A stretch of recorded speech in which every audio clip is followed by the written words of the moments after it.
I Am the Swarm. Author, Quantum Wizard. Chapter 311, Missile Drones. The abundance of enemy units allowed each Riken fighter squadron to find its own targets, engaging in one-on-one dogfights and forming countless small battle zones. However, the battlefield had limited space, and these smaller zones overlapped and intertwined, creating a chaotic larger battleground. In such a frenzied arena, fair one-on-one duels were impossible. A primary fighter jet was skillfully keeping more than 10 larval bodies at bay, maneuvering in evasive patterns under the cover of its drones, while simultaneously launching attacks at the pursuing enemies. Although the fighter's firepower was somewhat underwhelming, with enough time and persistence, even the strongest opponents could be worn down. "Watch out," a sudden warning came through the channel. The pilot didn't recognize the voice. It wasn't someone he knew personally. But in a war between species, alien organisms didn't speak the Riken language. Reacting instinctively, he veered his fighter off its original course, performing a standard evasive maneuver. A tentacle crackling with blue arcs of electricity slashed past the side of his cockpit, grazing the surface of his craft heavily enough to knock it off balance. Fortunately, the pilot had participated in simulated bombardment drills for planet rays and had decent technical skills and nerves of steel. He quickly regained control of his fighter. Running a systems diagnostic, he found that only the external armor had sustained minor damage. This allowed him to breathe a sigh of relief. However, his drone hadn't been so lucky. The artificial intelligence controlling the support drone failed to evade the attack, and the drone exploded into fragments amidst flashes of fire. The loss of the drone soured the pilot's mood considerably. Each Riken pilot was allocated 9 drones, which assisted in attacks and served as shields in critical moments. More drones meant better survivability. But now, mere moments into the battle, he had already lost one. In wartime conditions, it would be nearly impossible to replace a lost drone. To make matters worse, this loss wasn't even his fault. The chaotic battlefield generated an overwhelming amount of data. Most of the Riken's supercomputers prioritized calculations for the long-range fleet's bombardments and evasive maneuvers, leaving insufficient computational resources to monitor every aspect of close-quarters combat. Each Riken pilot could designate up to 3 groups of enemies for prioritization. The supercomputers would allocate processing power to calculate interactions with these designated enemies first. Given the rapid movement of both sides, with hundreds of other small battle zones intersecting every few seconds, only the designated enemy group remained consistently tracked. Other nearby threats shifted too quickly for the system to provide timely warnings. As a result, pilots usually only marked the group they were actively engaging, leaving the remaining slots unused. However, this approach introduced a slight delay in warnings for sudden attacks from other sources. This was the primary reason the pilot's drone had been destroyed. His teammates had failed to pin down their own targets, leaving them free to attack passing fighter squadrons. The pilot, meanwhile, hadn't detected the attack in time due to the delayed warnings from the supercomputer. Luckily, with the teammates' timely warning, the pilot narrowly escaped disaster. However, the frustration of losing his drone left him eager to lash out at his unknown ally. Just as he was about to hurl some choice words, the stranger's voice echoed through the comms once more. "Watch out!" The Riken pilot immediately shut his mouth and reflexively performed another evasive maneuver. Unfortunately, his luck had run out. His maneuver was too predictable, repeating the exact same angle and direction as before. Through his transparent cockpit canopy, he saw the rapidly approaching, electrified tentacle. He didn't even have time to scream before it struck. The impact was devastating. The cockpit cracked, and the fighter spun out of control, crashing into one of his nearby drones. A brief flash of fire lit up before both the fighter and drone were reduced to debris. Even if the pilot wasn't killed instantly, his chances of survival in the chaotic battlefield were slim. The loss of the main fighter was immediately reported to the battlefield's supercomputer center, where it was processed and relayed back. The original squadron, now missing its main fighter and 2 drones, had its remaining 7 drones reassigned to other nearby squadrons. As the battle demonstrated, in such a complex and chaotic environment, luck was just as vital as skill. Even a near-complete formation of drones couldn't guarantee survival. Scenes like this were common across the battlefield. If the Riken's fighter squadrons had been using their old configurations, their entire strategy might have fallen apart. Fortunately, the missile drones had been introduced. The Riken's new small missile-armed drones, referred to as missile drones, performed surprisingly well in this war. The larval bodies, unfamiliar with this new weapon, were caught off guard. While pursuing enemy fighters, they suddenly encountered these small drones approaching them head-on. Although the drones' machine guns weren't particularly powerful, concentrated fire from multiple drones posed a real threat to the larval bodies. Faced with this, the larval bodies prioritized eliminating the drones. However, when they latched onto the missile drones with their tentacles and attempted to dismantle them, the drones exploded without warning. At 2 meters long, these drones packed a substantial payload. For the larval bodies, most of which were only around 10 meters in size, the explosions were devastating. Within just a few minutes of engagement, the swarm lost nearly 10,000 larval bodies to these drones. The larval bodies, having previously been hit by missiles, quickly adapted. Realizing that these small, winged machines with machine guns weren't true fighters, they immediately began avoiding them. This created a new dilemma. The missile drones effectively blocked the pursuit routes of enemy fighters, while the larval bodies lacked sufficient long-range attack capabilities to counter them. Engaging in melee combat with the drones was tantamount to suicide. Ignoring them wasn't a great option either. While the missile drones' machine guns had small calibers, sustained fire was both annoying and increasingly dangerous. Moreover, leaving the Reckon's main fighters unthreatened allowed them to rain fire from afar. The large-caliber machine guns mounted on those fighters posed a significant threat to the larval bodies.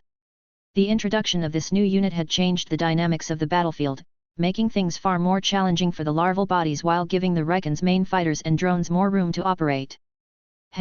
Bombs combined with machine guns, what an interesting idea. Order the larval bodies to ignore these nuisances and focus on all-out assaults. Let the Reckon showcase their tactics for a bit, Sarah Kerrigan said, observing the battle. She showed little concern for the larval bodies' struggles. In her view, the outcome of the war wouldn't be decided by 1 or 2 local skirmishes but by the broader strategy. This battlefield had exposed some weaknesses in the swarm's larval bodies, but the swarm had already devised solutions for such flaws. All they needed now was the right opportunity to implement them.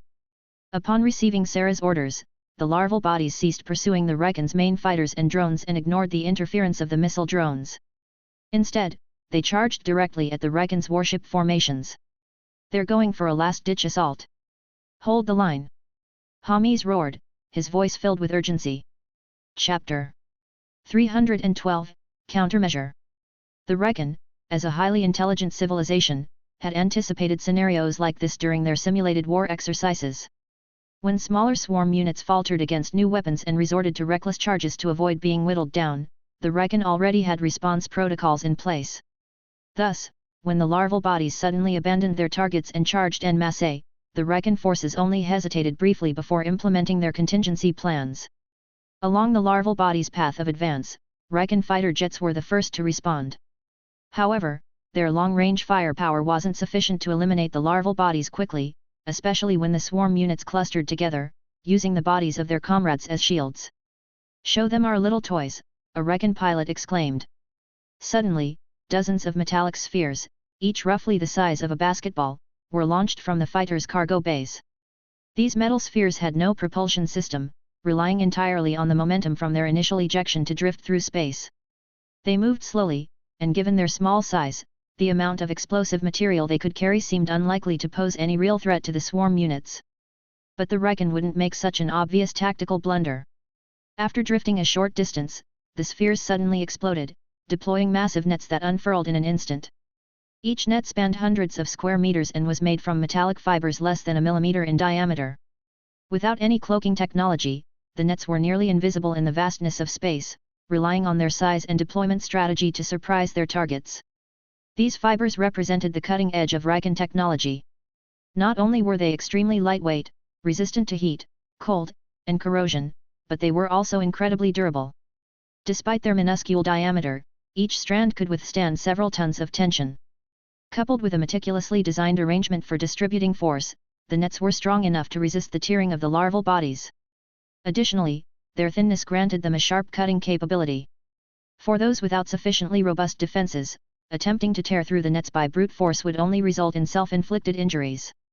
Cannon fire had failed to halt the larval body's charge, the seemingly harmless metal spheres were even less likely to succeed. However, when the spheres detonated overhead, releasing their enormous nets, the swarm units found themselves with no time to evade and crashed straight into the trap. On its own, a single metallic net freely drifting in space without anchor points posed minimal danger. It might be slightly uncomfortable if draped over a unit, but ignoring it would only result in minor inconvenience or a slight hindrance to movement. Yet, in the context of a clustered charge, the effects of these metallic nets were exponentially amplified. Each net, with its coverage of hundreds of square meters, could entangle several, or even dozens, of tightly packed larval bodies. The speed variation among the charging swarm units, due to differences in their development stages, exacerbated the situation. These speed discrepancies naturally caused uneven momentum among the units caught in the same net, leading to mutual pulling and dragging. The only way to nullify the net's effects would be for the larval bodies to halt their movement entirely and remain stationary. However, in the intensity of battle, such a scenario was impossible to imagine. Moreover, this wasn't a matter of just a few hundred larval bodies and a handful of nets. The larval bodies' charging speed was incredible. Even in the chaotic battlefield, where they couldn't sprint at full velocity due to environmental constraints, their forward momentum still exceeded 10 km per second. Although the larval bodies attempted to scatter to the sides the moment the nets unfurled, and the vanguard units immediately tried to halt their advance and retreat, the sudden chaos was unavoidable. The foremost units collided with those behind them, causing a chain reaction that pushed them forward. In mere moments, over 220,000 larval bodies had charged into the net formation. While tens of thousands of larval bodies near the rear managed to escape before the nets fully enclosed the area, more than 200,000 were still trapped and unable to break free. These 200,000 larval bodies were tightly ensnared by hundreds of thousands of overlapping metallic nets. In this intricate and tangled environment, their struggles only made matters worse. The more they thrashed, the tighter the nets constricted. The fine metallic fibers, incredibly resilient, tore through the outer layers of the larval body's skin. As the nets tightened further, the fibers cut deeper into their flesh. Some larval bodies had their tentacles severed, others were sliced into two or even several pieces. Ha! Look at them struggling so hard they're cutting themselves into chunks. Isn't it hilarious? One Riken pilot remarked. Absolutely hilarious, another chimed in. Haha. A group of fighter pilots laughed as they watched the trapped larval bodies in space, slowly compacted into a giant mass of flesh. Limbs and body parts floated free from the tangled nets, drifting aimlessly in the void. Amid the mockery, the larval bodies suddenly went completely still. Their struggle ceased abruptly, as if they had turned to stone. The cutting power of the metallic nets relied entirely on the larval body's own movements. Without resistance, the nets lost their lethality. Humph! Even if they stop moving, they're no longer a threat. Once we win this battle, they'll still be sitting ducks, a Riken pilot grumbled, annoyed that the hilarious scene had ended. Forget them. Redirect your focus to stop the other little octopus freaks. Although the Riken had official designations for each type of swarm combat unit, their long alphanumeric codes were impractical for everyday communication during battle. Thus, the Riken personnel often used informal nicknames. The larval bodies, for example, were commonly referred to as little octopus freaks. A tactic or weapon usually proved most effective during its first deployment. Once the enemy gathered sufficient data, replicating such outstanding success became much more difficult. By now, the scattered larval bodies no longer regrouped but instead spread out even further. When deployed, each metallic net could cover only a few hundred square meters. While thousands of nets blanketed tens of thousands of square meters, effectively countering clustered larval bodies, they were far less effective against dispersed units. If an individual larval body collided with a net, it didn't even need to reverse course. Simply halting its movement would suffice, the momentum of the net would carry it past the stationary larval body, sliding off harmlessly. Deploying vast quantities of metallic nets to ensnare only a handful or even a single larval body became an inefficient and costly endeavor. However, the dispersion of the larval bodies also came with a downside. Without the protection of their clustered formations, they became far more vulnerable to machine gun fire. In close quarters dogfights, the missile drones blocked them from approaching the Riken's main fighters. In long-range exchanges, their firepower was insufficient. When attempting to break through in groups, they faced the metallic nets. When spreading out for a charge, they were picked off by the fighters' ranged attacks. A series of counters completely neutralized the larval body's assault strategy. Without external assistance, it seemed unlikely they could escape this predicament. Chapter 313, Burrowing Worms. All the demonstrations are done, now it's time for us to reveal our trump card. Across the battlefronts, the situation was either balanced or disadvantageous, with no advantage to be seen anywhere. If this continued, the second wave of war launched by the swarm would likely end in another anticlimactic failure. Faced with various unfavorable circumstances, Sarah Kerrigan, as the Supreme Commander, remained calm. She had her own confidence to rely on. On planet Ray's, due to the insufficient number of laser defense arrays, several land-based cannons were destroyed. However, all the destroyed cannons were outside the protective range of the laser arrays. With their destruction, the remaining laser arrays were now sufficient to guard all remaining land-based cannons. Thus, in the final few rounds of bombardment from the primordial bodies, the loss of land-based cannons was minimal. Later, the emergence of orbital defense cannons successfully diverted the swarm's long-range firepower. Under such interference-free conditions, the land-based cannons freely unleashed energy beams, firing to their heart's content. But when Sarah gave her command, the swarm forces hidden deep underground on planet Ray's, quietly developing for more than a decade, finally revealed their claws. Years ago, the Riken's land-based cannon bases, totaling over 30 locations, had turned into patches of purple on the map after being attacked by the swarm. After trying numerous methods without success, the Rikens were forced to resort to nuclear strikes. The tremendous power of the new nuclear bombs vaporized the bases and the swarm units within them, along with several kilometers of the subsurface area, leaving behind semi-spherical craters. Even the rugged mountain areas, which proved difficult during repeated attempts to eliminate residual swarm forces, were eventually bombed into depressions. Afterward, the Rikens conducted careful inspections, confirming no traces of swarm units remained before beginning the reconstruction of planet Ray's. But in truth, they had deceived themselves. In the regions scorched by nuclear fire, the fungal carpets, still shallow at the time, were indeed evaporated by the extreme heat. However, an unknown number of larval bodies and mature bodies, equipped with optical stealth, had escaped unnoticed. The Rikens, lacking effective reconnaissance means for these medium and small-sized units, completely missed their presence. Not to mention that during the swarm's attacks on various cannon bases across planet Ray's, at least tens of thousands of larval bodies had detached from their units and gone into hiding en route. After burrowing underground, they didn't resurface but continued to dig deeper.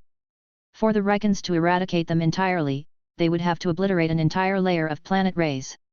However, the scale of such an operation and the sheer quantity of nuclear bombs required would exceed all the Rikens' reserves, making it an impossible task. Each larval body carried at least 100 spores, with each capable of mutating into a fungal carpet seed.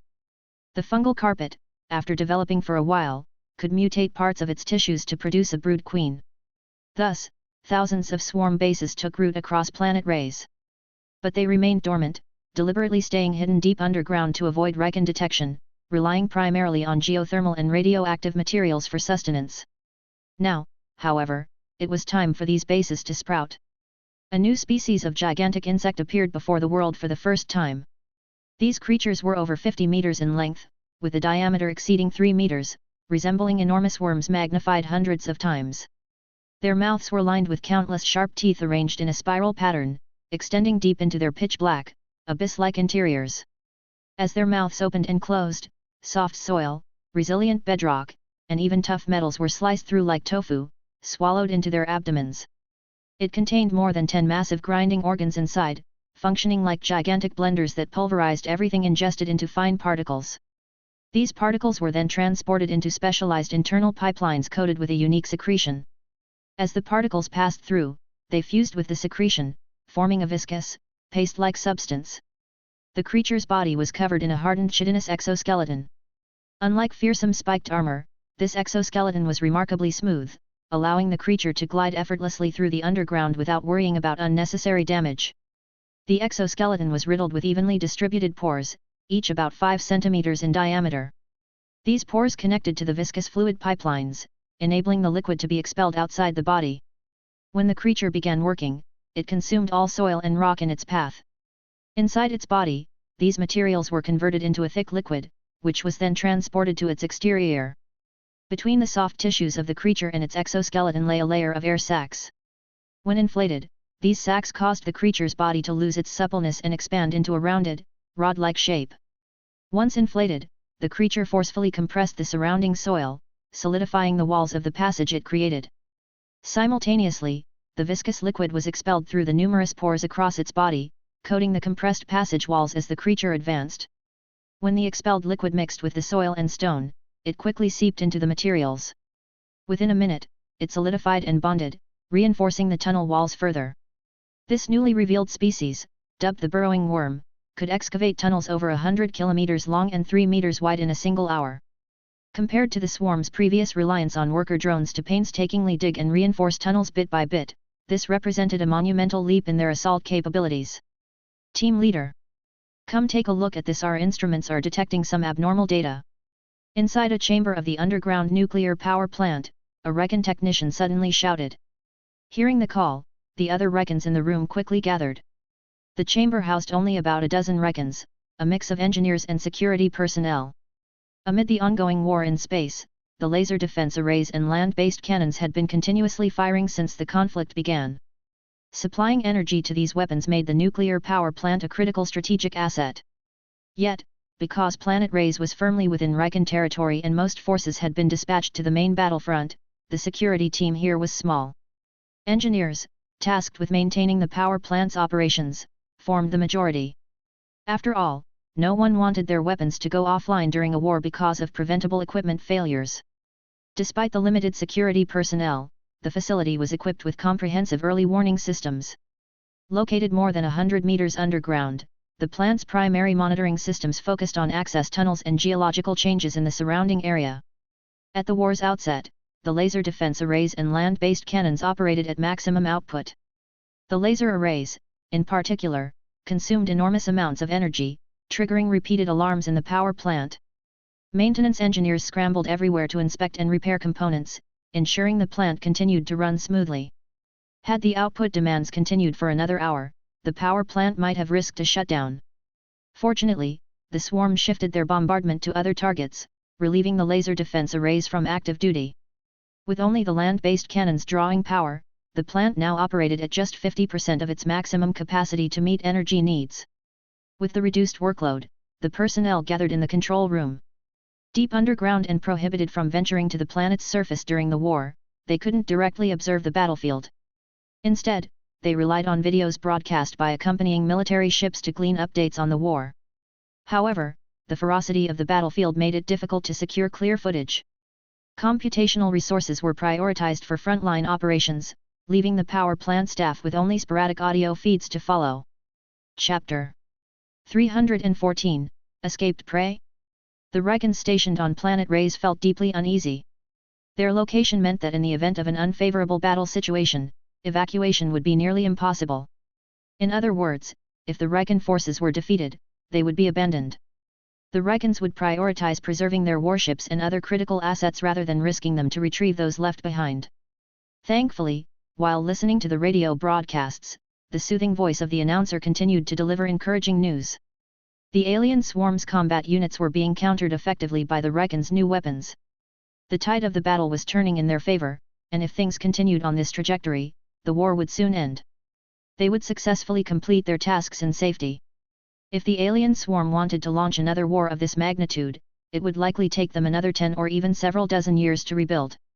By then, these Recons imagined they'd have been promoted and received pay raises. Even if another war broke out, they'd at least be stationed aboard warships or in rear positions, far away from such dangerous and nerve-wracking posts. However, at that moment, the detector suddenly sounded an alarm. Everyone's hearts sank. Why now, of all times? The timing was far too coincidental. It was difficult for them to believe it was just a fluke. Captain Ryder, what's going on? Is it an earthquake? One of the engineers asked hopefully. Of the Recons present, only Captain Ryder and 2 security team members could interpret the instrument readings. The others were engineers tasked with maintaining the nuclear power plant. The engineers stared at Captain Ryder with hopeful eyes. Captain Ryder furrowed his brows deeply, studying the data with a grim expression. He glanced up at the group, aware of what they wanted to hear. But this wasn't something that could be resolved through self-delusion. He hesitated, not because he wanted to shatter their hopes, but because even he couldn't fully understand what was happening. Just tell us, Captain Ryder. Everyone here knows the nature of this job, we wrote our wills long ago, one of the engineers said in a somber tone, seemingly interpreting Ryder's expression as a bad sign. It's not an earthquake, but I'm not exactly sure what it is, Ryder replied hastily upon noticing the group's misunderstanding. What do you mean? the group asked in confusion. An earthquake's data readings don't look like this. Then, does that mean the enemy is here? This data trend is extremely strange, I've never seen anything like it before, Captain Ryder said gravely, shaking his head. He had an excellent memory and had retained nearly all the data patterns he had studied during his training, whether caused by excavation tools, animals, machinery, explosives, weapons, or even various magnitudes of earthquakes. It was his exceptional test scores that had earned him the position of team leader for this three-person squad. Yet the data in front of him sparked no recollection whatsoever. Ryder handed the data readout to the other two team members for their input, but they both shook their heads. This deepened Ryder's concern, adding a layer of confusion. The data pattern was unnaturally smooth, as though something was moving through the soil without encountering any resistance.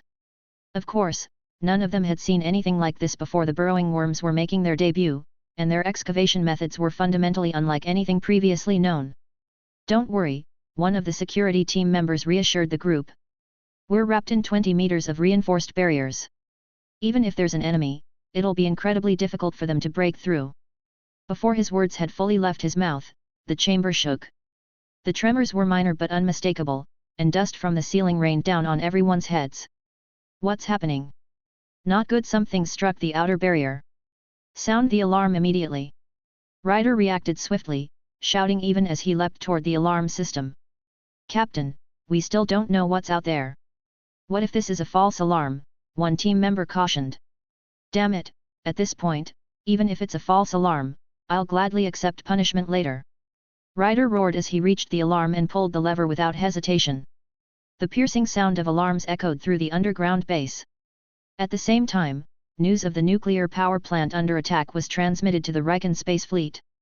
As the alarms blared, the group collectively exhaled in silent relief. No one cared about potential reprimands when their lives were at stake. "General, multiple underground bases on planet Ray's are reporting attacks." "Is it the swarm?" General Hamis asked, frowning at his adjutant's report. "That's not confirmed yet."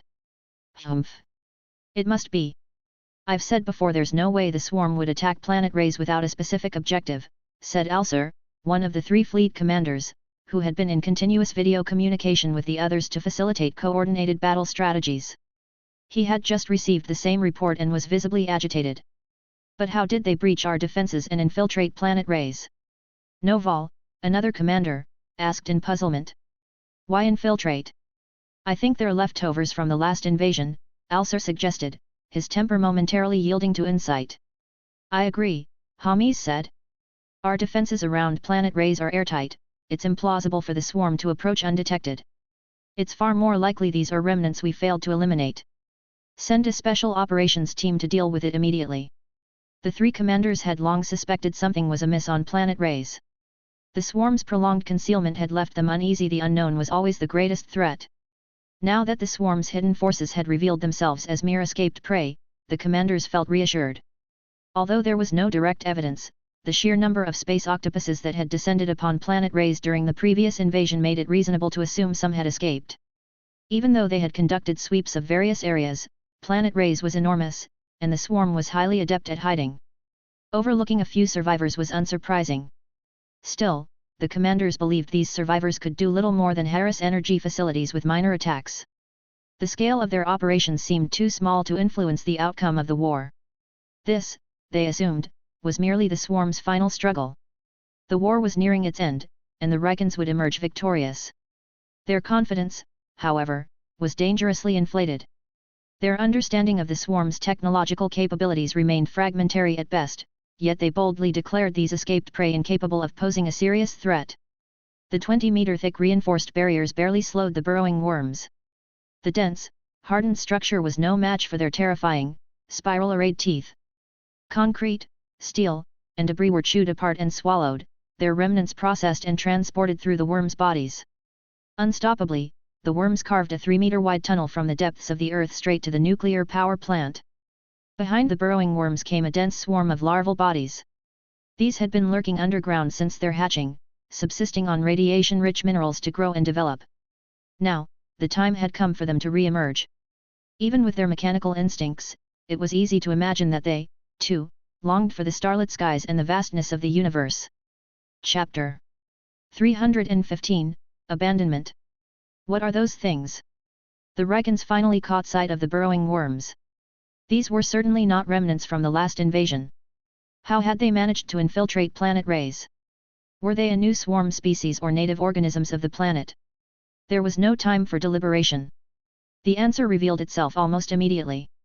Trailing behind the burrowing worms were familiar figures, old friends who quickly confirmed their identity as swarm units. Yes, these were the swarm's latest combat creations. Once the tunnels were opened, a torrent of larval bodies poured into the underground nuclear power plant. The handful of security personnel there stood no chance of repelling the attack. As for the special operations team dispatched to assist them, they had only just boarded their transport ships and were nowhere near the battlefield. Detonate the compromised nuclear power plant, General Hamis ordered coldly. The Rykans had many methods to deal with larval bodies, but hand-to-hand combat was not one of them. But there are still our people inside, his adjutant protested. Follow orders, soldier. They are heroes of our race. Hamis snapped. A soldier's duty was to obey. Though reluctant, the young adjutant saluted and shouted, "Yes, sir." There's no need to shout. I know what you're thinking. You believe I'm cold and heartless, don't you? Hamis sighed. Their weapons are incapable of withstanding the swarm's attack. Delaying our response for their slim chance of survival would be an unforgivable mistake for a commander. A commander must not be swayed by sentiment. They must view everything through the lens of reason. Expanding our advantage in this war is the only rational course of action.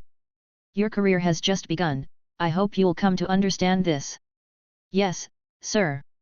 The young adjutant saluted and stepped back. Though Hamis' reasoning seemed logical, a part of him remained unsettled. We've been abandoned. The nuclear power plant's self-destruct mechanism could have been remotely triggered. However, the order had been relayed to the plant itself, leaving the final decision to those inside. It's true. There are too many of them, and reinforcements will never arrive in time. Gentlemen, it has been an honor working with you. Let us maintain our dignity and meet a noble end, Ryder said, straightening his uniform and struggling to maintain his composure. Even with preparations in mind, it was difficult to face death with equanimity. Ha! Captain, it's been an honor working with you too. As for pressing the button, I'll leave that decision to you, a security team member said as he adjusted his uniform and strapped himself with explosives. Gentlemen, I'll go first for the glory of our race. Shortly after the team member dashed out of the chamber, a distant explosion rocked the facility, sending clouds of dust raining from the ceiling. Captain Ryder, I lack that man's courage, but I'm no coward either, an engineer said with a complicated expression. His demeanor was a mix of fear, hesitation, and resignation. After speaking, he moved to a corner of the chamber, silently holding a photograph. Ha! When this plant detonates, everything here will be obliterated anyway. I won't bother with anything extra, an older engineer laughed with a sense of acceptance. He was the most senior member present and the leader of the engineers. Captain, press it now, or it'll be too late. Ha! Right, better we do it ourselves than let those shipbound folks trigger it remotely. Otherwise, they'll look down on us. I don't want to die, someone sobbed. Ah, who does? Another sighed. The burrowing worms, with their unrelenting spiral teeth, effortlessly breached the facility's final barriers. Behind them, the larval bodies swarmed forward, ready to seize their prize. Everyone had something to say in these final moments. Some faced the situation calmly, while others succumbed to hysteria. Captain Ryder's eyes were red, glistening with unshed tears. His hand trembled as he reached for the self-destruct button. After a final series of confirmations, and with synchronization from the warship above, the self-destruct sequence proceeded at lightning speed. The base will self-destruct in 10 seconds. Please evacuate immediately. 8. 7. The mechanical female voice counted down relentlessly. Gentlemen, it has been an honor. Ryder removed his hat, bowing to his comrades in a final gesture of apology and farewell. No one responded, but they too prepared for their last moments in silence. 1. Boom. The underground nuclear power plant had been constructed with extreme safety measures, but all forward operating bases were equipped with self-destruct systems. The nuclear power plant had been further modified into a true nuclear bomb, capable of unleashing blinding light and searing heat when needed.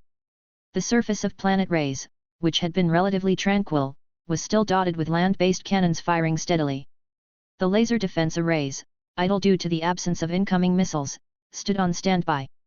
Suddenly, the ground bulged upward as though a monstrous beast were about to emerge from beneath. Soil and rocks erupted, flinging debris skyward. Entire land-based cannons, along with their platforms, were thrown into the air. The earth cracked wide open, releasing a blinding light from the fissures. The chaos subsided as swiftly as it began. The uprooted surface collapsed back down, leaving the land-based cannons toppled in disarray. The laser defense arrays were heavily damaged, many rendered inoperable. "This is war," Sarah Kerrigan murmured, her voice filled with a cold, steely resolve. "Between two races, there's no right or wrong, only strength and weakness. Weakness is the original sin. The weak have no right to determine their own fate. If we don't want to end up like them, the swarm must remain the strongest." Whether she spoke to herself or to the blades standing behind her was unclear. The thunderous explosions rippled across planet rays, triggering seismic reactions in several regions. Numerous underground power plants were deliberately or incidentally destroyed. The land-based cannon emplacements above them were also largely ruined. Those few that survived went offline due to the loss of power supply. The sudden disappearance of over 1,000 firepower nodes slightly eased the pressure on the primordial bodies of the swarm. However, this shift wasn't enough to change the overall tide of the war. If the Reichens' assumption that the swarm units attacking the nuclear power plants were merely remnants from the last war had been correct, the situation might have been manageable. But once their monitoring systems captured the image of the burrowing worms, the Reichen High Command began to realize that things were not as they seemed. The situation might have spiraled out of their control. This time, their fears were justified. The destruction of several bases didn't halt the continued assaults from the swarm subcolonies on planet rays. Alarms blared at an increasing number of underground power plant bases. Simultaneously, on the surface above the already destroyed bases, clusters of purple-gray, fleshy tissue began to ooze out from the fissures created by the explosions. The damaged land-based cannon emplacements were gradually overtaken by the spreading purple-gray substance. Steel structures were corroded and absorbed as nutrients, accelerating the expansion of the conspicuous fungal carpet. "It's those things," a Reichen soldier exclaimed in horror. The familiar sight struck fear into the hearts of the Reichens, dredging up memories of their previous brush with utter devastation. Once again, they were reminded of the terror that had once held them in its grip. Chapter 316, The Radiance of the Reichens. Though more than a decade had passed since the last battle for planet rays, the Reichens had obtained numerous experimental samples of swarm combat units during that war. Yet, to this day, they had failed to unlock the secrets behind those samples. This left them with few effective means of combating the ever-expanding purple-gray fungal carpets. Deploy the radiance of the Reichens. The fleet commander and his strategists held an emergency discussion, but ultimately, they had no choice but to resort to their old method. The radiance of the Reichens referred to a modified nuclear warhead, symbolically named for its ability to shine and protect the Reichen people. These weapons represented the most powerful armaments in the Reichens' arsenal and the most hazardous. "Ah, it's a poison pill, but at least it solves the immediate crisis." Each detonation of the radiance of the Reichens was akin to broadcasting the planet's coordinates to the surrounding star systems. Such frequent use risked drawing the attention of any sufficiently advanced civilizations nearby. These civilizations would not only be able to discern that a war was occurring but also make educated guesses about the technological levels of both warring factions.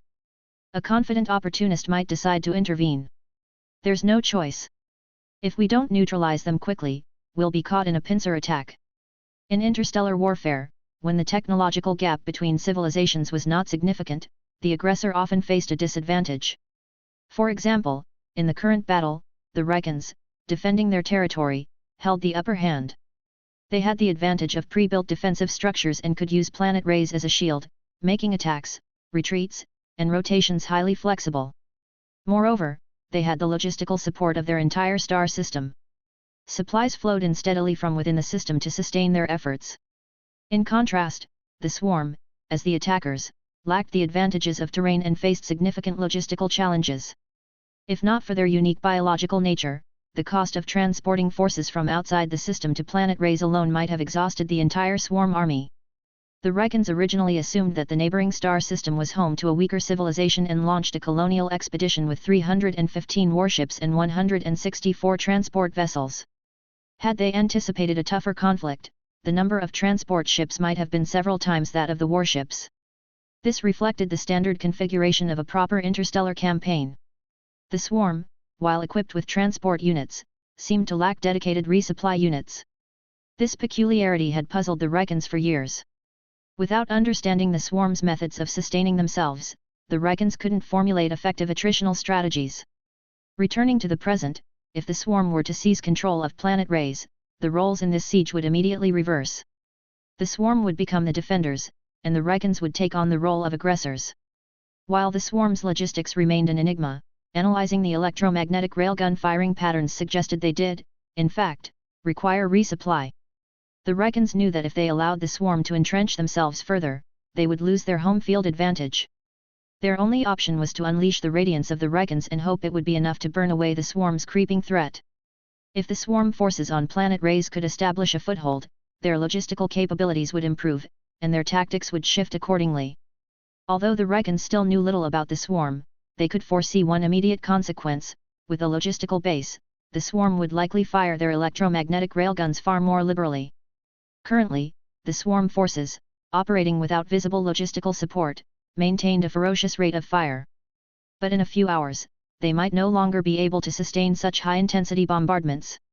At that point, the swarm might be forced to retreat to the asteroid belt at the edge of the star system to resupply. However, if their main fleet withdrew, the swarm would suffer immense losses. Their primordial bodies, which had served as living shields, would have been sacrificed in vain. Tens of thousands of larval bodies trapped by the metallic fiber nets would be annihilated, and even the mature bodies and larval units at the forefront of the battle would be abandoned. Such significant losses would require the swarm to spend years, possibly decades, reorganizing for another war. This delay would give the Reckons much-needed time to recover.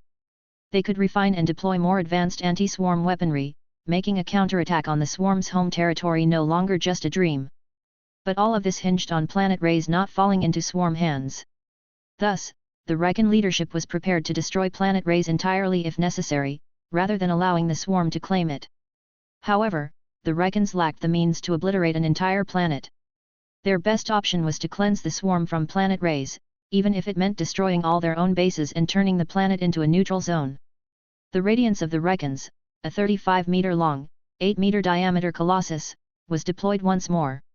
Waves of purple-gray fungal carpets were incinerated, transformed into seas of blinding light.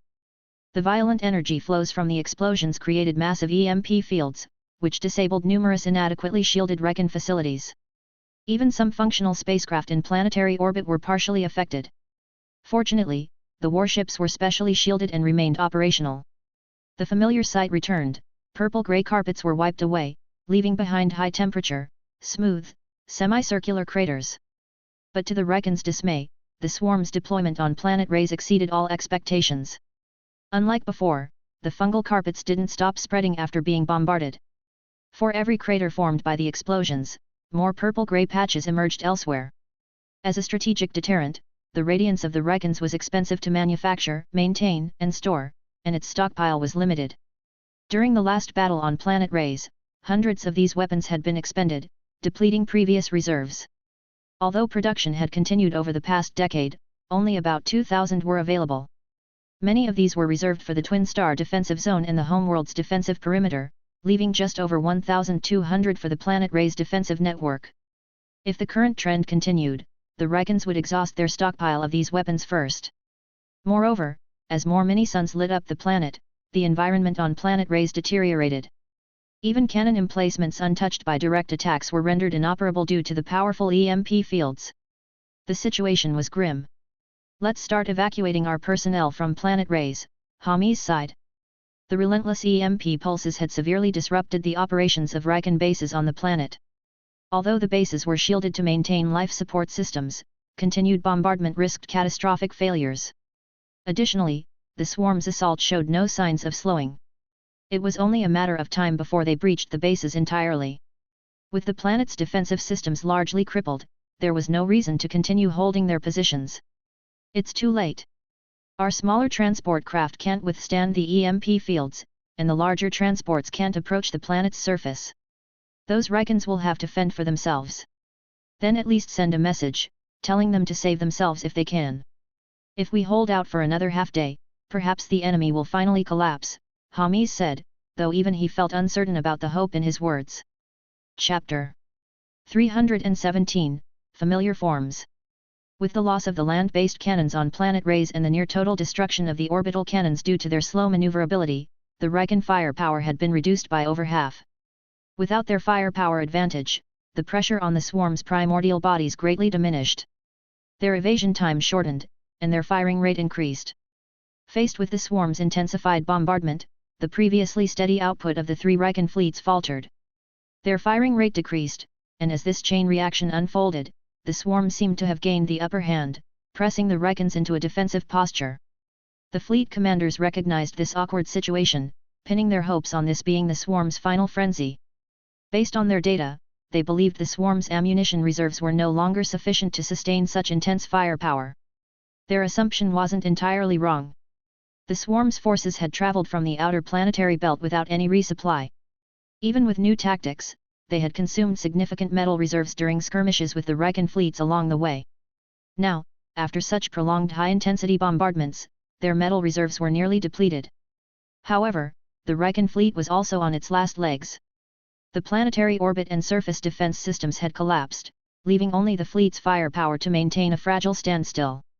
Despite their predicament, the Rikens believed that as the defending force, they held the advantage. Theoretically, they could leverage the cover of planet Rayse and its moons to outlast the swarm's dwindling ammunition reserves. But they underestimated the swarm's deployments on planet Rayse. Had the Rikens understood the swarm's biological capabilities, they might already have begun their retreat. Under Luo Wen's mastery of genetic mutation, the swarm's ability to establish outposts had advanced by orders of magnitude.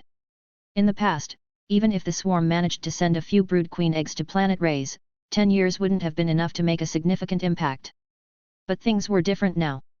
As long as a single larval body breached the defenses, its continuous mutations could spawn an endless supply of brood queens, given time.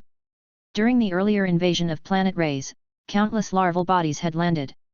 To accelerate progress, over 100,000 brood queens had been spawned in later mutations. For perspective, after occupying the Genesis planet and the neighboring star system, the total number of brood queens across both star systems had just exceeded 1 million, a result of centuries of development. Now, the equivalent of 1/10 of that number was concentrated on a single planet. The sheer power the swarm could unleash was unimaginable. Each brood queen acted as a subhive, and the 100,000 subhives spread across planet Rayse's underground network had produced countless combat units over the past decade. Even if every radiance of the Riken's bomb could flawlessly destroy one swarm hive, with only slightly over 1,000 of them available, the Rikens could barely scratch the surface of the swarm's numbers. As the Rikens watched in stunned disbelief, purple-gray fungal carpets appeared en masse on the surface of planet Rayse. These patches quickly expanded and merged, blanketing nearly half the planet in a matter of moments. And this was the swarm holding back. The swarm's blades, thoroughly trained in Luo Wen's doctrine of concealing strength, ensured that their true capabilities and numbers were masked whenever the battle had already been decided. Yes, the outcome was already certain.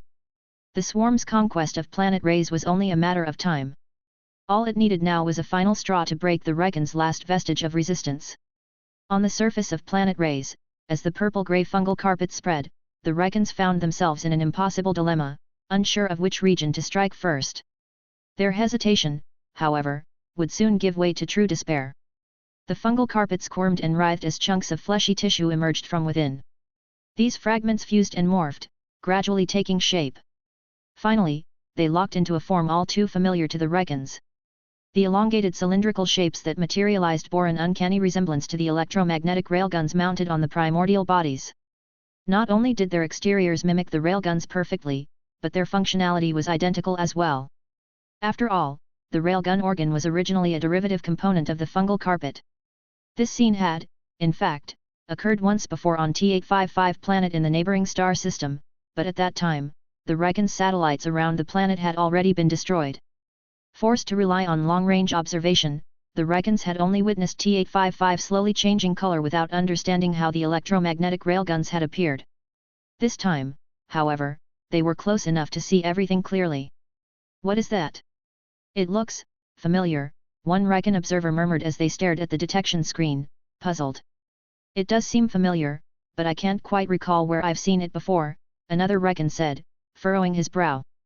The shape tugged at his memory, as if recognition were just out of reach. "Look!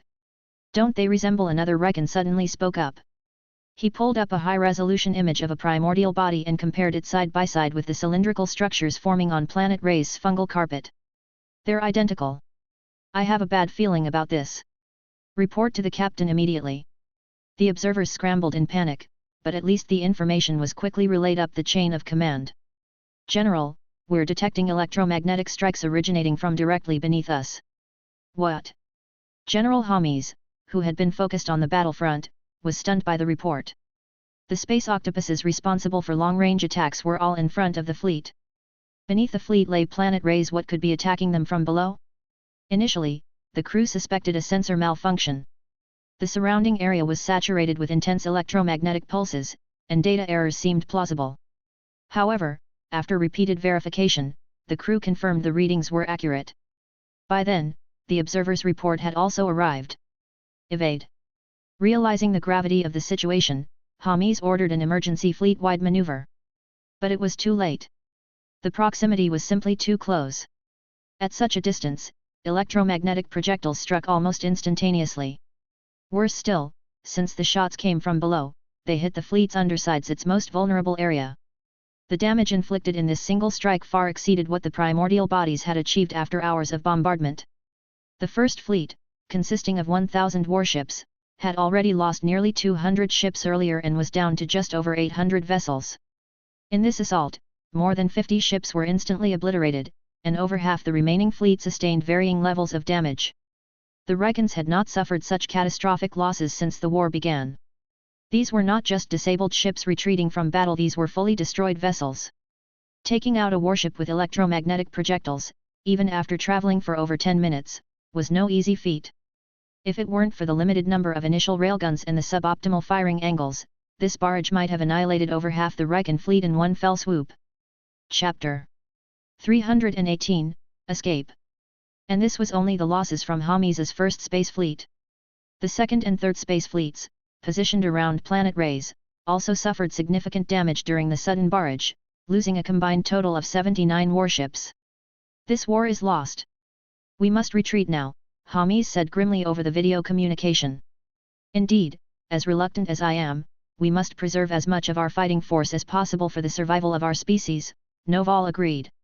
"Retreat," snarled Alcer, his temper boiling over. Who could have predicted that the situation, which had seemed favorable mere moments ago, would turn so dramatically and disastrously? Now, they could only cut their losses. The three fleets began their retreat decisively, as more and more electromagnetic railguns were forming on the spreading purple-grey fungal carpet across Planet Rays. The instruments detected energy gathering for another electromagnetic strike. If not for the significant energy depletion caused by the fungal carpet's rapid spread from deep underground, the second barrage might already have hit them.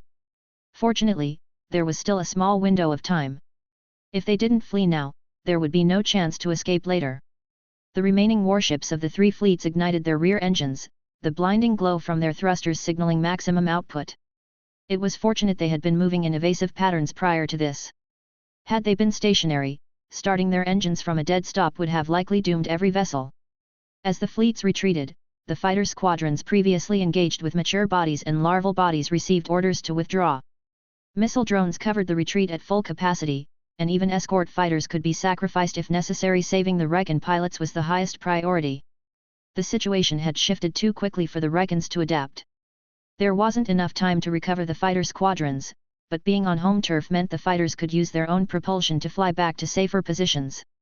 The primordial body's electromagnetic railguns weren't practical for targeting the nimble small craft, so as long as they could hold off the pursuit of the mature and larval bodies, the Riken pilots had a high chance of survival, higher, in fact, than those aboard the warships. The three fleets had been dangerously close to Planet Rays. Even at full speed, it would take considerable time for them to escape the range of the railguns now forming on the fungal carpet. Because of the urgency to escape, the fleets had little time to execute advanced evasive maneuvers.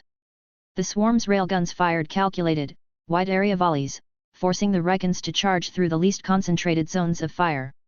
Despite their efforts to angle their ships and absorb the incoming rounds with reactive armor on the sides and rear of the vessels, the massive engine exhaust ports remained exposed and unprotected. On the fungal carpet, blue flashes heralded the firing of the railguns. The electromagnetic projectiles screamed forth, their limited angles of fire restricting the number of railguns that could target the retreating fleets. Even so, the first 3 waves inflicted devastating losses. In the first wave, as the fleets had barely moved any distance, over 70 warships were destroyed, and more than 100 suffered critical damage to their primary engines, drastically reducing their speed. The second wave destroyed over 50 ships, more than half of which were previously damaged. This barrage left nearly 50 additional warships with crippled engines. The third wave obliterated another 50 ships, with over 90% being those already compromised from earlier attacks. Only about 20 new ships sustained engine damage during this round. The retreating Wrecken fleets, already battered and fractured, were now limping away, leaving behind a trail of debris and smoldering wrecks. The swarm's relentless assault, spearheaded by the fungal carpet's newly formed railguns, had turned what was once a calculated withdrawal into a desperate flight for survival. By the time the fourth wave of attacks began, the increased distance had provided the Wreckens with a sufficient buffer. Furthermore, the swarm prioritized targeting ships with damaged primary engines. As a result, the Wrecken warships with fully operational engines sustained almost no further losses. The remaining fleet, with its propulsion systems intact, didn't dare linger. The swarm's primordial bodies had begun advancing from planet Rays toward the front lines the moment the planet's mutations started. By now, they had already crossed planet Rays and were in pursuit. Ships with damaged primary engines, realizing they were doomed, were reluctantly abandoned. Captains issued orders to evacuate, and a swarm of gunships, shuttles, and escape pods launched from the crippled vessels, scattering in all directions. The rest of the Wrecken fleet had picked up speed, and with no further engine damage, the swarm's subsequent attacks proved ineffective. The electromagnetic railguns on planet Rays continued to fire for a total of 12 volleys, but by then, the Wrecken fleet had exited their effective range and reached a safe zone. Without the cover fire from planet Rays, the pursuing primordial bodies, their metal reserves nearly depleted from earlier combat, saw little point in continuing the chase. Further pursuit risked exposing themselves to encirclement. Instead, they redirected their focus to the abandoned Wrecken warships, systematically annihilating them. The abandoned ships had been emptied of their crews, who escaped in evacuation vessels. The warship's self-destruct systems were activated, detonating them one after another into brilliant bursts of light in the vacuum of space. For the swarm, however, even the debris of destroyed Wrecken warships had value. Some of the primordial bodies broke off to hunt down escape pods and shuttles, while others stayed behind to collect large fragments of wreckage. After some time, a group of mature bodies and larval bodies arrived to join the cleanup effort. They meticulously scoured the battlefield, gathering every piece of visible metal debris. The thoroughness of their cleanup operation was so remarkable that Luo Wen could have opened a space cleaning business with pride. By this time, the primordial bodies that had pursued the smaller escape vessels had also returned. The vastness of space made it nearly impossible to track down all the scattered Wrecken survivors. Coupled with the swarm's lack of intent to exterminate every last enemy, the pursuit was largely symbolic. They destroyed a few gunships and transport shuttles before calling it off and regrouping. Back on planet Rays, the skirmishes between larval bodies and Wrecken missile drones continued. The drones, acting like flying porcupines, proved difficult for the larval bodies to handle, hampering their movements and attacks. However, after preparing for such tactics, the missile drones were no longer able to inflict meaningful damage on the swarm. Their limited fuel reserves further compounded the issue, and it became evident that they would soon run out of power on their own. The Wreckens understood this inevitability. As the drones neared fuel exhaustion, they remotely detonated all remaining units. Even if the drones couldn't achieve victory, the Wreckens were determined not to leave them for the swarm to salvage. On planet Rays' orbit, a few scattered orbital cannons located in remote areas activated their self-destruct protocols. To the swarm, however, intact equipment and scrap metal were equally valuable. The larval bodies, previously trapped in metallic fiber nets, had also been freed and were now assisting in the cleanup. This war had left behind an unprecedented amount of wreckage. The countless destroyed orbital cannons created a storm of metal debris, effectively sealing planet Rays' orbit. If there had been a nascent civilization on planet Rays, such a metal storm would have permanently barred them from reaching the stars, trapping them in their infancy and preventing them from ever becoming significant players in the cosmic arena. For a force as advanced as the swarm, however, even a debris storm of this magnitude was inconsequential. Chapter 319, Cleanup. The massive chunks of metal debris from planet Rays' orbit were swiftly gathered into centralized locations. Smaller fragments were cleared by swarms of larval bodies, which had just been released from their metallic fiber nets. These larval bodies had been idle during the battle and expended almost no energy, making them ideal for performing such menial tasks. The wreckage of the orbital cannon's colossal structures, tens or even hundreds of meters in size, was piled into towering metal mountains. In addition to the orbital cannon debris, the remnants of countless warships floated in space. The Rikans had suffered catastrophic losses in this war. Setting aside the staggering personnel casualties, nearly 300 warships were outright destroyed in the final waves of attacks. An additional 500 ships, their main engines damaged beyond repair, had to be scuttled to prevent capture. This further reduced the Rikan fleet's primary warships to below 2,000. If not for the early withdrawal of damaged ships, coupled with the retreat of support ships unable to withstand the radiance of the Rikan's electromagnetic pulses, their losses would have been even more devastating. Even with these mitigating factors, the collected warship debris formed metal mountains rivaling those of the orbital cannons. It's worth noting that even the smallest Rikan warships were over a kilometer long, truly enormous constructions. As the bulk of the wreckage was consolidated, swarms of larval bodies descended upon it, transforming into fungal carpet seeds. Soon, purple-gray tissue began to spread from the crevices, proliferating rapidly. The metal debris mountains were slowly enveloped in the fungal carpet, which corroded and absorbed the wreckage, breaking it down into elemental metals. Subsequently, the primordial bodies moved forward, extending their appendages to link with the fungal carpet and replenish their war losses.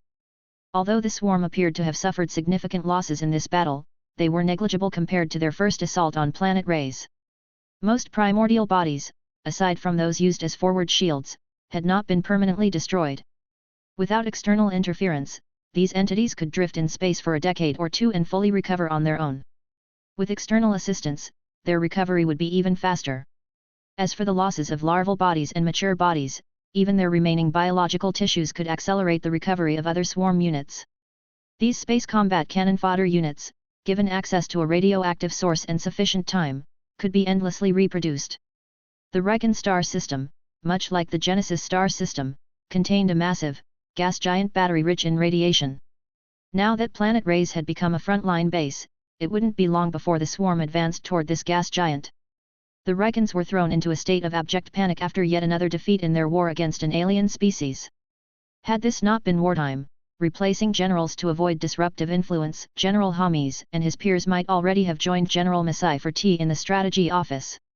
After the first successful defense of planet Ray's, the Rikans had poured vast resources into fortifying the planet, even to the detriment of the Twin Star Defense Zone and their homeworld's defensive systems. They had hoped to achieve a decisive victory and stop the swarm beyond planet Ray's borders for good.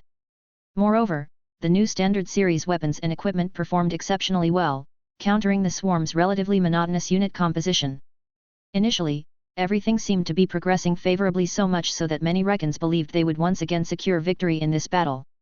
Discussions regarding victory celebrations and guest invitations for the festivities were already underway on the Rikan home world. Who could have foreseen such a sudden reversal? In just half a day, the imminent victory slipped from their grasp. The Ray's defensive line was lost, and their fleet suffered devastating losses, with 20% of their warships destroyed in one fell swoop. To this day, the Rikans still hadn't figured out how the swarm managed to hide so many combat units on planet Ray's. It was baffling. The entire Ray's defense system, including patrol logs, surveillance footage, and mission reports from the outer meteor belt, had been painstakingly reviewed. Over 1 million analysts and strategists worked tirelessly, examining the records frame by frame. But they found nothing unusual. The swarm couldn't possibly have the technological sophistication to secretly transport and conceal so many combat units on planet Ray's, one officer argued. Ha, are you still dreaming? The reality is, they did exactly that. Are you implying we were negligent in our duties? Who knows? Are you looking for a fight? When words fail, you turn to fists. Go ahead, see if I care. Enough. As the room verged on devolving into a brawl, President Antonio interjected with exasperation. The military leaders, despite holding high-ranking positions, still had a penchant for resolving disputes with brute force, something the politically oriented Antonio had never gotten used to. Antonio's rise to power was itself unprecedented. When he first assumed office, he faced the fallout from the Rikan Expeditionary Force's defeat in the neighboring star system. What was once a coveted position had become a hot seat. Yet, Under Antonio's leadership, the Recons successfully repelled the swarm invasion by the end of his third term, securing victory in the first defense of Planet Rays, a feat that cemented his legacy. Antonio's story grew even more remarkable. An exceptionally capable Recon, he took advantage of the constant threat posed by alien species to implement sweeping reforms. Through alliances, suppression, and other methods, he gradually centralized power in both the military and political spheres, becoming one of the most powerful Recons in history. As his third term drew to a close, riding the momentum of his triumph against the alien invaders, Antonio transitioned the Recons from a federal parliamentary system to a military government. As a wartime leader, he avoided stepping down during elections. Over time, factions that had previously opposed him, such as those who had undermined his efforts to secure longevity serums, were quietly dismantled, further consolidating his power. Years passed, and Antonio remained the most influential figure among the Recons. Thus, seated at the pinnacle of Recon authority, Antonio's words carried weight. The escalating tensions in the meeting were quelled, and the discussions resumed in an orderly manner. As a highly advanced civilization with a population exceeding tens of billions, the Recon elite were far from mediocre. By piecing together subtle clues, two prevailing theories emerged. The first theory posited that the swarm had begun their preparations on Planet Rays a very long time ago. How long ago? Far earlier than the Recons' exploration of the neighboring star system. After all, the Recons still couldn't determine when the swarm had first ventured into space. Some even speculated that the swarm had been spacefaring from their inception, capable of surviving unaided in the vacuum of space. If this were true, it was entirely possible that they had reached the Recon star system long ago. Chapter 320, Summary Conference. The first theory had garnered significant support. The swarm was first discovered on the fifth planet of the T85 star system, a barren, atmosphere-less world. According to the Recons' evolutionary theories, such a planet lacked the conditions necessary for life to emerge. Yet not only was life present, but it also belonged to an advanced civilization. However, whether the swarm qualified as a civilization remained a contentious debate among the Recons. To this day, they had not fully grasped the swarm's true nature. Regardless of its essence, the swarm had demonstrated the ability to travel between star systems. Though the Recons had yet to crack the swarm's gene lock, one thing was clear: the space octopuses, regardless of size, had no onboard operators. This was the central puzzle surrounding the swarm's identity, and the key argument supporting the first theory. If the space octopuses were not some kind of biomechanical weapon but actual members of the swarm, then the swarm might not be the biotechnology-focused civilization the Recons had previously assumed. This line of thinking suggested that the swarm might be a species with a hive mind consciousness, exhibiting coordination and fearlessness akin to insect colonies. If so, and if the swarm was naturally capable of surviving in the vacuum of space, it stood to reason that they had expanded into surrounding star systems long ago. Planet Rays could have harbored swarm units for years, allowing them to develop and grow unnoticed. Despite its plausibility, the first theory faced considerable opposition. While it provided a partial explanation for the presence of so many combat units on Planet Rays, it raised more questions than it answered. First of all, could a naturally evolved species develop electromagnetic railguns and plasma propulsion systems? Supporters of the first theory argued that while the swarm exhibited hive mind traits, this didn't preclude technological advancements. Perhaps their current abilities reflected centuries of self-modification. However, this interpretation circled back to the idea of a biotechnology civilization. Secondly, the fungal carpet, the purple-gray patches, presented a significant conundrum. These entities were clearly not individual swarm units, yet they exhibited functional characteristics similar to those of the space octopuses. The electromagnetic railguns present on the fungal carpet mirrored those mounted on the space octopuses, which seemed inexplicable under the first theory. Finally, if the swarm had indeed been developing forces on Planet Rays for years, why didn't they deploy them during the first defense of Planet Rays? Letting so many units lie dormant while sacrificing countless others seemed irrational. Even proponents of the first theory struggled to address this point convincingly. In response to these criticisms, a second theory emerged. The second theory posited that the swarm was a biotechnologically advanced civilization. The exact form of its members remained unknown, but the space octopuses were considered biomechanical weapons, as were the fungal carpets. Under this framework, the swarm's various units shared functions and features because they were products of the same technological ecosystem. Though the Recons had yet to unravel their structures, their external similarities and operational characteristics supported this hypothesis. Additionally, these units could sometimes transition between forms. This explained why electromagnetic railguns appeared across different swarm entities, from space octopuses to fungal carpets. Delving further into this perspective, it raised the question, if some swarm units could transition into others, might they all be interconnected? Could certain units function as hatcheries for other combat entities? This theory implied a highly adaptive and modular biological system, wherein the swarm's technological and biological components were seamlessly integrated. It also hinted at the terrifying possibility that the swarm's ability to repurpose its own units extended far beyond what the Rykans had observed. This perspective could explain why, during the first defense of Planet Rayse, the swarm went to such great lengths, sacrificing an entire fleet just to establish a foothold.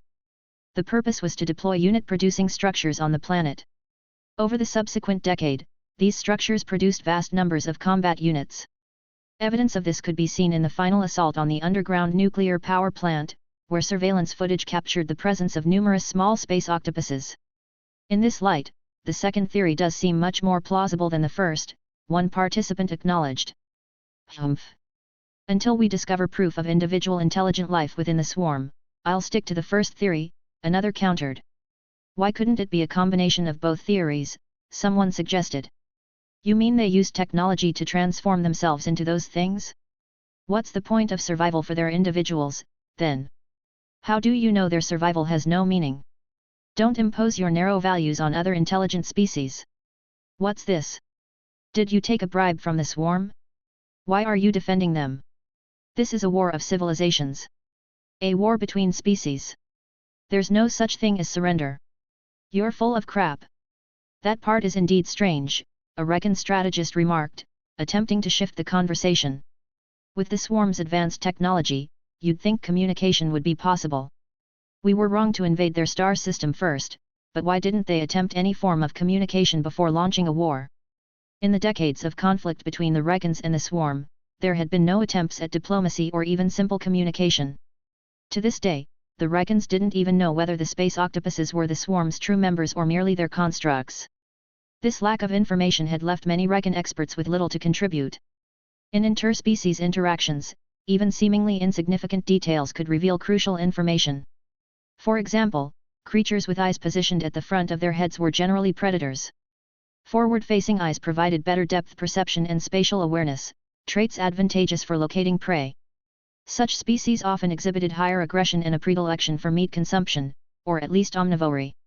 Conversely, creatures with eyes positioned on the sides of their heads tended to be prey animals. Their wider field of vision helped them detect threats and escape. These species were typically herbivores, less aggressive, and lower on the food chain. While such primitive analysis might not fully apply to advanced intelligent civilizations, the evolutionary roots of sentient species often influenced their behavior to some degree.